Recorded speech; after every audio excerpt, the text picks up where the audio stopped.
Reality TV might be in a tough spot these days, but the same can't be said for the man who helped invent it.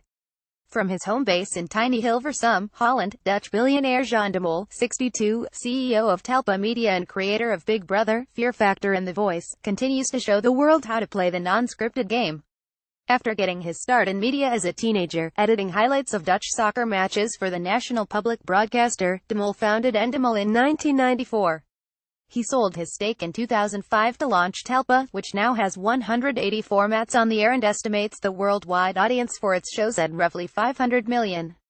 The Voice, which just picked up its fourth reality series Emmy in 5 years, is the last global unscripted hit left, with 65 local versions worldwide. De Mol recently secured full control, in a $280 million deal, of SBS Network Group, which operates 4 free-to-air channels in the Netherlands, giving Telpa a platform for new shows. His pact with British giant ITV, which bought Telpa for $530 million in 2015, could net the divorced father of one son up to $640 million more if he stays at the company through 2020 and hits growth targets. De Mol, whose estimated net worth is $1.62 billion, spoke with THR about keeping The Voice fresh, why Holland is a great testing ground and the importance of taking risks. What are The Voice US challenges going into the new season? We won our 4th Emmy this year, and The Voice is still the most successful non-scripted show in the US. The objective is the same. We are always focused on keeping the show fresh, and we'll be carefully adding some new elements to keep our audience engaged. But we are also careful to not damage the basis of the format. It's an ongoing process in which we always need to ask ourselves, will this add to the format or put the format in danger? I can't tell you yet, but we've worked on something new in the auditions and the button will be a highlight of that new element. What do you think about ABC's plans to reboot American Idol? I always say that there is room for multiple singing competitions, like there are a lot of game and reality shows that have lived next to each other for years. I personally think it will be a challenge to get Idol back to the success it once had. Idol is a strong brand in the US, but it's also an older brand. You saw the ratings at Fox in the last seasons, and for the network, it was tough to keep the show financially healthy as these shows are expensive.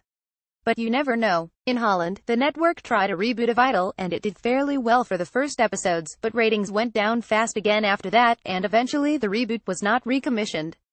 Let's see what happens. Was there a battle to secure Kelly Clarkson as a coach on The Voice? American Idol was rumored to be chasing her.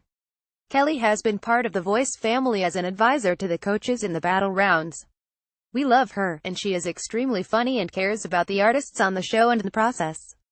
We always wanted to have her in one of the red chairs, and this time we could make the dates work and got her on. I can't wait to see Kelly and Blake Shelton in one season. For the first time, Blake will have some real country music competition. It'll be interesting. There hasn't been a new home run in reality TV, a truly global hit, since The Voice launched in 2010. What do you attribute that to? Creating a global hit these days is a bigger challenge than ever due to the decline in linear watching and the huge variety in watching content online anywhere and in any way. We should look at what defines a hit. There are so many options for people to watch specific content at different times that I feel the next day ratings will never be what they were, so a ratings number to define a hit is much harder. Finding the new hit is also a matter of trying out new shows and not being scared to fail. When I created Big Brother, every network rejected the show, and it was the same story for The Voice. I needed to financially invest and take a huge personal financial risk to get them on air. That is risky, but it seems to be what it takes to get that big hit show. You need to be willing to take a chance on a new format that is not more of the same, and when you believe in it, you need to keep going to get it on air. I just got 100% ownership of the SBS Network Group in Holland, where we operate 4 linear networks. I have decided to give American producers, and other producers around the world, a chance at fast access to broadcast on my networks in Holland. I think some ideas in the US don't come to fruition because there is limited shelf space at the networks, or because the formats seem too risky for buyers. I am willing to take these risks, as they have paid off for me, so I am seeing if we can bring some of these great ideas from American producers and established production companies to my networks in Europe. Well, help them get the next big thing on air. Holland has been the premier territory for global hit shows such as Big Brother, Deal or No Deal, Fear Factor and The Voice, as it's proved itself to be a fantastic breeding ground for creativity. Several Telpa shows such as I Love My Country do very well in Europe but haven't cracked the US. What makes the US market different from, say, Europe? I always say, a great format works everywhere. Look at The Voice and Big Brother.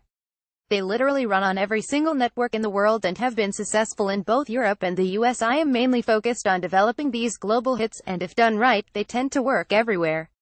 In Europe, non-scripted is the bigger part of any network's programming, so there is much more shelf space and more room to experiment. Some formats that are considered prime time in Europe are considered too soft for American prime time. However, you slowly see the landscape changing, and I hope some non-linear players and also networks will start experimenting with these kinds of shows that run well in Europe but haven't had that same success in the US yet. I think with big names now wanting to host primetime non-scripted shows, like Steve Harvey and Ellen DeGeneres, we are closer to making these kinds of European hit shows work in the US. They need big talent to work, and I feel the time is now to try them out. A show like I Love My Country has traveled the world and has seen similar success to The Voice, just not in the US yet. What shows do you have in development now? Where do you see the new trends? I always focus on heavily formatted concepts. Over the years, the biggest successes have been social experiments, game shows, dating shows, dance and music competitions, and weight loss shows. With my team, I am working day and night to come up with the next big thing in these areas. When I created The Voice, everyone said, "You're crazy. There is no room for a new singing competition." We proved our critics wrong. And I know I will do that again in one of these spaces. It's just a matter of time. I have been fortunate to create 4 of the top 10 non-scripted shows in the world with Big Brother, Fear Factor, The Voice and Deal or No Deal, and I am determined to add at least 1, preferably 2, to that list of global hits. I'm still hungry. I want that 5th Emmy for The Voice, I want my first Emmy for another show, and I want to create a new format that everyone stays home to watch. For sure the next big thing will not look like the last big thing. It has to be original and it has to rise above anything else that has been done. Something that you simply cannot miss because everyone will talk about it the next day.